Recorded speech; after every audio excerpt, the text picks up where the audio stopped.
सभी विद्यार्थियों को नमस्कार। अपने इस YouTube चैनल पर आपका स्वागत एवं अभिनंदन। हाँ तो विद्यार्थियों, आज हम संस्कृत व्याकरण के अंतर्गत बहुत ही एक महत्वपूर्ण टॉपिक देखने जा रहे हैं।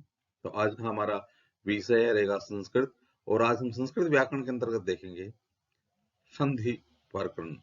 संधि क्या है, तो आज हम देखने जा रहे हैं संधि प्रकरण। तो शुरू करते हैं विद्यार्थियों आज का वीडियो।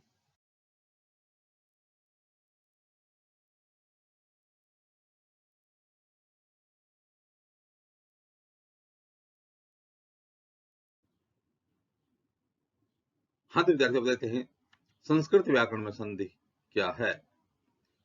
तो देखिए, संधि संधि संध श्रम उपसर्ग पूर्वकात डूधाएं यानी धा धातु के उपसर्ग में घो की इति सूत्रेण घो उपसर्गे घो की इस सूत्र से की प्रत्यय करने पर संधि इति शब्दों संधि यह शब्द निष्पद से निष्पद होता है। उपसर्गे उपपदे घु संज्ञके भ्य धातु भ्य की प्रत्यय भवति। तो उपसर्ग उपपद में घु संज्ञक धातुओं से कि प्रत्यय होता है। कित कर्णम आतो लोपार्थम। तो यहां पर देखना कि सम धन धा धन की, तो कि प्रत्यय से जो आ धा का आ है, इसका लोप करने के लिए की प्रत्यय जोड़ा जाता है। तो हो जाएगा सम धन ध, क्योंकि पहले हमारे पास था सम धन धा, और की प्रत्यय जोड़ने पर इस आ का लोप हो जाएगा, तो हो जाएगा सम धन ध। कित कर्णम आतो लोपार्थम संधि पद सम उपसर्ग पूर्वक धा धातु से की प्रत्यय के साथ सु प्रत्यय करने पर निष्पन्न होता है। तो इस प्रकार से संधि पद किस प्रकार से बनता है, सम धन धा धन की धन सु। तो अब देखिए, यहाँ पर सम उपसर्ग है, धा धातु है, और कित कर्णम आतो लोपार्थम, यानी यहाँ पर जो धा धातु में आ है ना, इसका लोप करने के लिए की प्रत्यय जोड़ा जाता है, और उसके बाद में सु प्रत्यय जोड़ने पर संधि पद निष्पन्न होता है। तो इस प्रकार से संधि पद निष्पन्न हुआ। संधि का अर्थ होता है, संधि का अर्थ होता है क्या, मेल योग या संगम।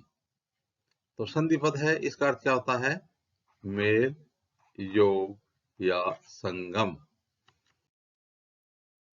हाँ विद्यार्थी, अब देखते हैं पाणिनि ने क्या कहा, प्र सन्निकर्ष संहिता वर्णनाम अतिशयित सनिधि संहिता संज्ञा शाते। प्र सन्निकर्ष संहिता, यह परिभाषा किसने दी, पाणिनि महोदय ने दी कि प्र सन्निकर्ष संहिता यानी वर्णानाम अतिशयित सनिधि संहिता संज्ञा शात, अर्थात वर्णों की अत्यधिक निकटता को संहिता कहा जाता है। वर्णों की अत्यधिक निकटता को संहिता कहा जाता है। तो इस प्रकार से संधि पद है, उसका दूसरा अर्थ क्या है, संहिता। तो संधि को संहिता भी कहा जाता है। वर्णानाम मेलनम संधि, वर्णानाम वर्णों का मेलनम मेल होना ही संधि संधि है। जिस प्रकार से समास में पदों का मेल होता है, उसी प्रकार से संधि में वर्णों का मेल होता है। लोप है, आगम है, आदेश है, वर्ण विकार है, व संधि। अब संधि की अच्छी तरह से पहचान हम कर पाएंगे कि संधि क्या है। तो वर्णों का लोप होना संधि है, किसी वर्ण का आगम होना भी संधि है, कहीं पर कोई आदेश होता है तो भी संधि है, और वर्णों में विकार होता है तो वो भी संधि है। तो संधि क्या है, यानी लोप होना, आगम होना, आदेश या वर्ण विकार होना क्या है, संधि है। आगम है वर्णोपस्थिति, आगम यानी लोप का, तो किसी वर्ण का लोप दिखाई नहीं देना। आगम यानी आगमः का मतलब वर्णोपस्थिति, वर्ण का उपस्थित होना। इसी प्रकार से आदेश, किसी वर्ण के स्थान पर दूसरे वर्ण का आ जाना। वर्ण विकार या वर्ण में किसी प्रकार का विकार आ जाना संधि है। संधि को संहिता भी कहा जाता है। तो संधि का दूसरा नाम क्या है? संहिता। हाँ तो विद्यार्थियों देखिए, दो वर्णों का उच्चारण बिना किसी व्यवधान के निरंतरता से करना ही संधि है। तो दो वर्ण हैं और उन दो वर्णों का जो उच्चारण है वो बिना किसी व्यवधान से या निरंतरता से करना, जिस प्रकार से हम कहेंगे ने, अनम, ने, अलग अलग नहीं बोलेंगे। अब इसको यदि हम मिलाएंगे ना तो हो जाएगा नयनम। नयनम तो वर्णों को मिलाएंगे या निरंतरता रखेंगे, बिना किसी व्यवधान के उच्चारित जो पद होता है वो क्या हो जाएगा? संधि हो जाएगा। वर्ण संधानम संधि, वर्णों का संधान या मेल ही संधि है। वर्ण संधानम संधि, इसका अर्थ क्या है? वर्णों का संधान या वर्णों का मेल ही संधि है। तो प्रश्निकृत संहिता, वर्ण संधानम संधि, वर्णों का आगम होना, लोप होना, आदेश होना, वर्ण विकार होना भी क्या है? संधि है। संधि कहाँ आवश्यक है? अब हम देखेंगे कि संधि कहाँ आवश्यक है। तो देखिए, संहितेक पदे नित्या, नित्य धातु उपसर्गयों, संहितेक पदे नित्या, एक पद में संधि करना जरूरी है। नित्या, नित्या धातु उपसर्गयों, धातु और उपसर्ग के बीच संधि करनी जरूरी होती है। जिस प्रकार से नयनम है ना, नयनम यहाँ पर एक पद है, तो जहां पर एक पद हो वहां पर संधि करनी जरूरी है। या फिर जहां पर धातु और उपसर्ग का मेल हो रहा वहां पर संधि करनी जरूरी है। नित्या समासे, समास में भी, समास में समासिक पदार्थों में भी संधि करनी जरूरी होती है। वाक्य तो सा विवक्षा में अपेक्षित है, कहा गया कि वाक्य में वक्ता की इच्छा पर निर्भर करता है, लेकिन फिर भी वाक्य में संधि करनी अच्छी होती है या संधि करनी चाहिए। तो इसमें कहा गया वाक्य तो सा विवक्षाम अपेक्षित है, वाक्य में संधि करना वक्ता की इच्छा पर निर्भर करता है, लेकिन फिर भी वाक्य में संधि की जानी चाहिए। हाँ तो विद्यार्थियों, संधि के भेद, संधि के कितने भेद हैं? तो भट्टोजी दीक्षित ने सिद्धांत कौमुदी, कई बार पूछ लिया जाता है कि भट्टोजी दीक्षित की रचना क्या नाम है? सिद्धांत कौमुदी। भट्टोजी दीक्षित की रचना क्या नाम है? सिद्धांत कौमुदी। तो भट्टोजी दीक्षित ने सिद्धांत कौमुदी में संधि के कितने प्रकार बताए? 5 प्रकार बताए। यह प्रश्न आ चुका है, सेकंड ग्रेड में भी पूछा जा चुका है और रिट में भी पूछा जा चुका है कि भट्टोजी दीक्षित ने संधि के कितने प्रकार बताए? 5 प्रकार बताए भट्टोजी दीक्षित ने। 5 कौन कौन से? अच संधि यानी सवर संधि, दूसरा है प्रकृति भाव संधि, तीसरा है हल संधि यानी व्यंजन संधि, चौथा है विसर्ग संधि और पांचवा है स्वादि संधि। तो अच संधि, स्वर, क्योंकि अच प्रत्याहार में सारे स्वर आ जाते हैं, इसलिए स्वर संधि को अच संधि भी कहा जाता है। प्रकृति भाव संधि, यह भी अच संधि का एक भेद है। हल संधि, क्योंकि हल प्रत्याहार में सारे व्यंजन आ जाते हैं, इसलिए व्यंजन संधि को हल संधि भी कहा जाता है। विसर्ग संधि और स्वादि संधि, यह भी विसर्ग संधि का एक भेद है। तो इस प्रकार से वरदराज ने संधि के 3 भेद स्वीकार किए, यानी भट्टोजी दीक्षित ने सिद्धांत कौमुदी में कितने भेद स्वीकार किए? 5, लेकिन वरदराज ने संधि के 3 भेद स्वीकार किए लघु सिद्धांत कौमुदी में। लघु सिद्धांत कौमुदी कितने भेद स्वीकार किए? 3। कौन कौन से?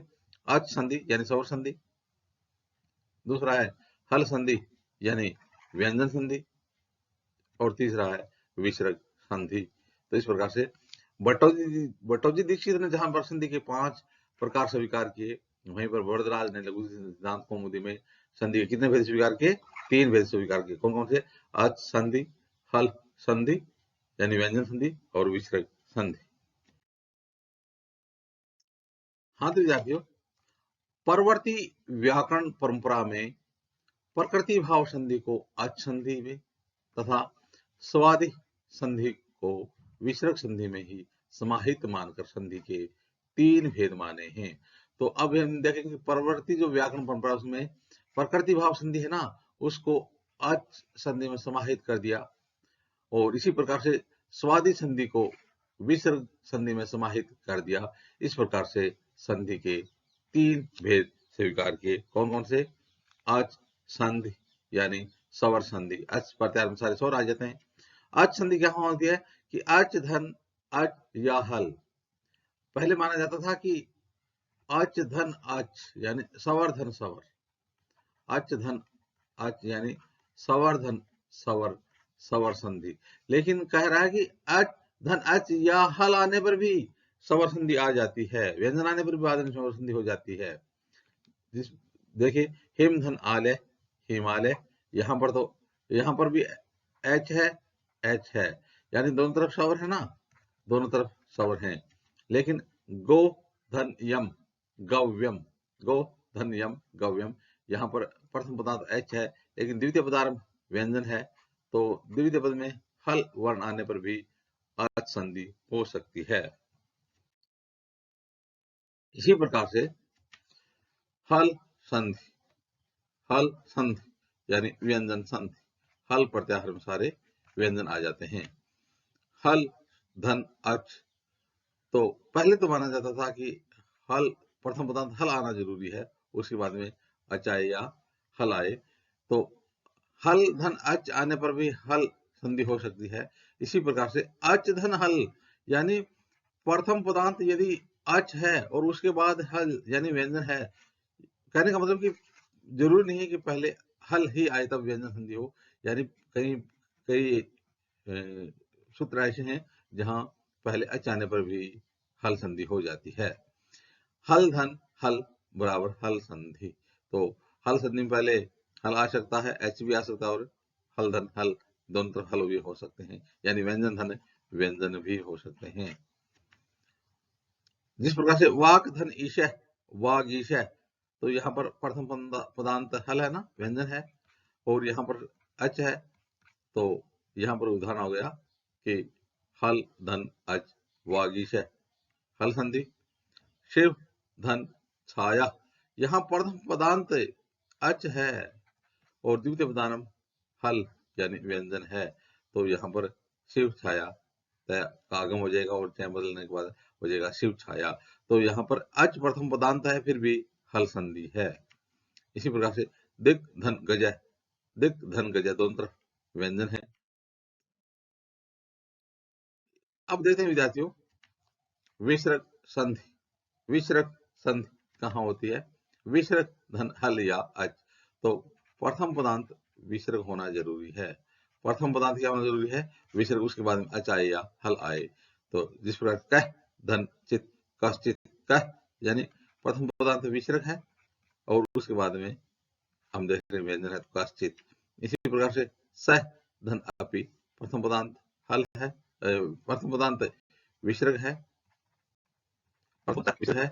और द्वितीय पद के आरंभ में अच है यानी स्वर है, तो यहाँ पर भी विसर्ग संधि हो सकती है, तो सह धन अपि सो अपि। तो इस प्रकार से विद्यार्थियों आज हमने संधि प्रकरण देखा। आगे आने वाले वीडियो में भी इसी प्रकार से हम व्याकरण संबंधी अध्ययन सामग्री देखते रहेंगे। आप भी अपने इस YouTube चैनल के साथ बने रहिए। वीडियो देखने के लिए धन्यवाद।